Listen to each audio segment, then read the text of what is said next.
could you first explain what Fape is and give a brief history of how students with disabilities in the U.S.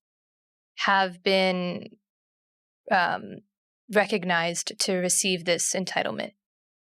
FAPE is a free and appropriate public education. Every student under the law is entitled to what's called a free and appropriate public education.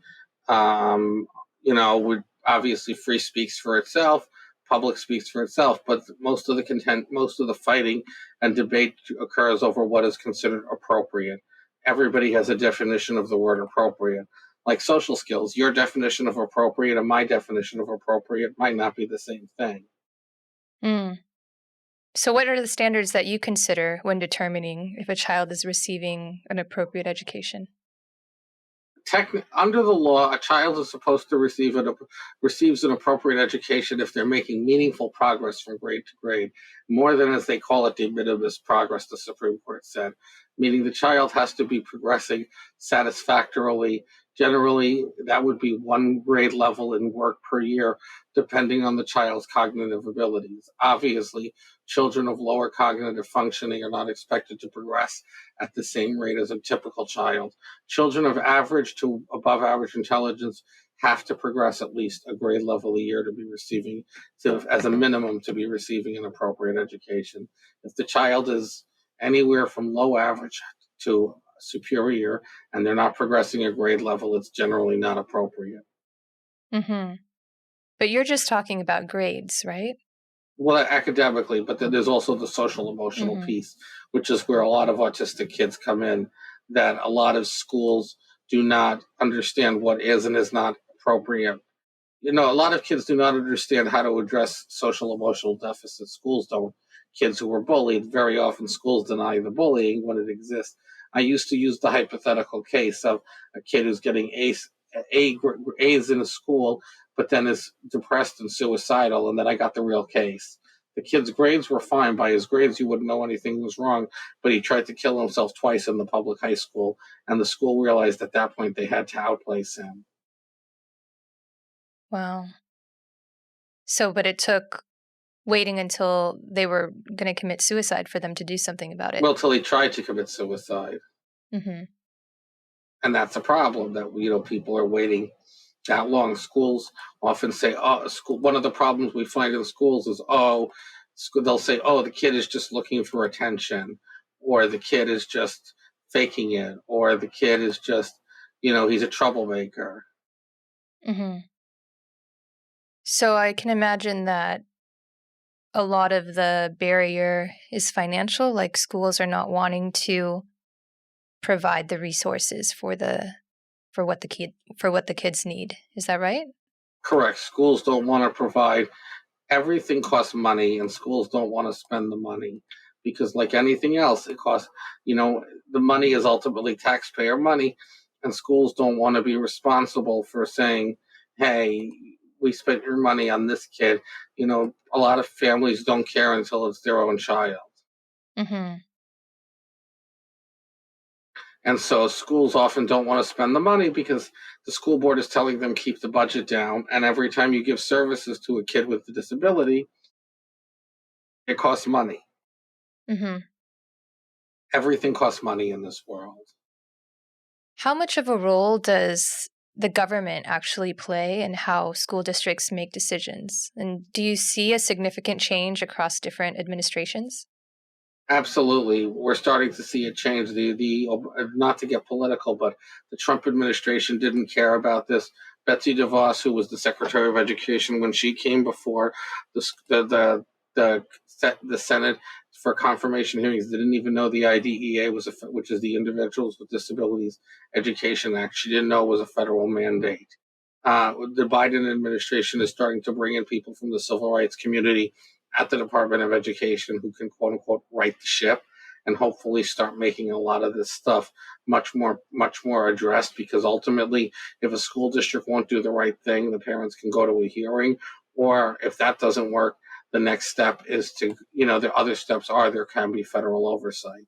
But that's more for systemic issues.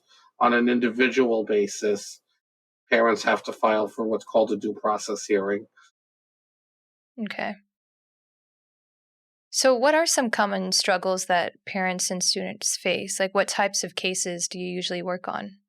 Well, a lot of these are social, like I said, social emotional cases where the school doesn't understand the social emotional functioning.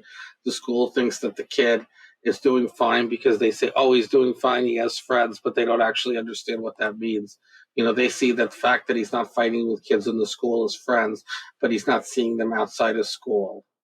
Hmm. So, then do you go in and do observations, or do you work with experts who come and I work do with assessments?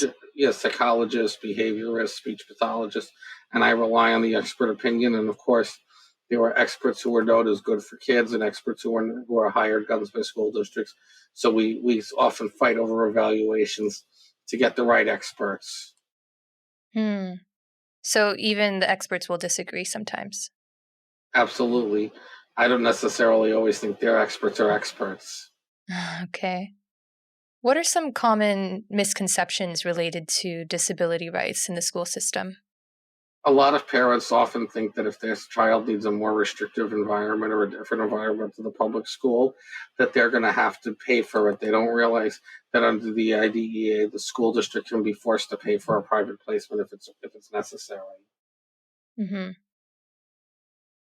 And that's a big thing. I've had how many, or they pay for outside evaluations that the school district could be made to pay for. Because ultimately, a lot of these things are school district responsibility. It's because not every family can afford this. And it's to make it financially equal for all families. And so I have many families who come to me, we've already paid for things out of pocket. And I'm like, you could have made the school district pay for that. And they're like, I didn't know that. I didn't know that I could have made gotten the school district to pay. And you're talking about things that are $5, 10, 15, $20,000. Mm-hmm. So, but you work across a variety of different school districts, right? So, All across New York and Connecticut. right, I like they must not all be the same and just trying to save money, like, It varies from district to some are better than others. hmm, that are more cooperative. Right. Depends on who their lawyer is too, in large part. There's the same law firms over and over representing school districts, and those law firms tend to, some lawyers are better people than others. Let's put it that way. There are lawyers for the school districts who are great people, and there are lawyers for the school districts who are horrible people. Hmm. And same could be said for lawyers of families too. Absolutely. We have people on our side who are not always the best either. It's like anything else. Hmm. So, in what ways do you think the education system can improve their support for students with special needs? They can provide more focus on social emotional learning and realize it's not just about academic grades, that there's a whole other piece, and that there are so many kids who are suffering in silence with depression, anxiety, and feeling isolated that they're missing. Hmm. So, what would that involve? Just more school psychologists having one-on-one therapy with More kids, or? listening to the children. In many cases, they don't listen. What I've learned is schools will say, oh, even though the child says he's depressed, they're just looking for attention. They don't really understand what it means to be depressed or suicidal. Hmm. Okay, got it. So unfortunately, that's a big issue. The schools don't address those things. Hmm. Is there something else related to socio emotional support that can be provided? What Like do you maybe the mean? kid is not to the point of saying that they're depressed, but are there other types of resources like, um, I don't know, facilitating a social skills group? Well, sometimes those work, sometimes those don't. Because usually social skills groups are almost self-selected. The kid is asked to pick the people in it, so they don't always pick the right social models or what have you. It's more But could an adult complicated. choose? An adult could choose, but schools don't really do a great job with that, at least in my experience. Okay. So when you go in and you fight for it, what kinds of action steps are you looking for? I'm looking for the schools to address what needs to be done to help the child emotionally thrive in a way that he can be a typical child and have friends and have a normal, quote unquote, normal life. And sometimes that's in the public school and changing what's going on there. And sometimes it's putting them in a private placement, because sometimes I've had cases where the teachers have been so malicious towards the child that there's no option for them in the public school.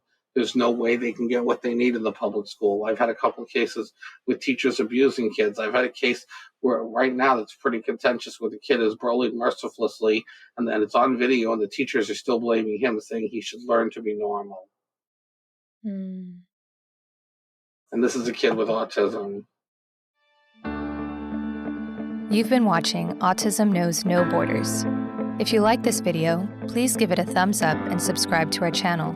Also, we'd love to hear from you, so let us know what you think in the comments section. Click here to watch this interview in its entirety. You can also find us on your favorite podcast app. Tune in each week for engaging conversations of how people across the globe are inspiring change and building community. Thanks for watching. Take care.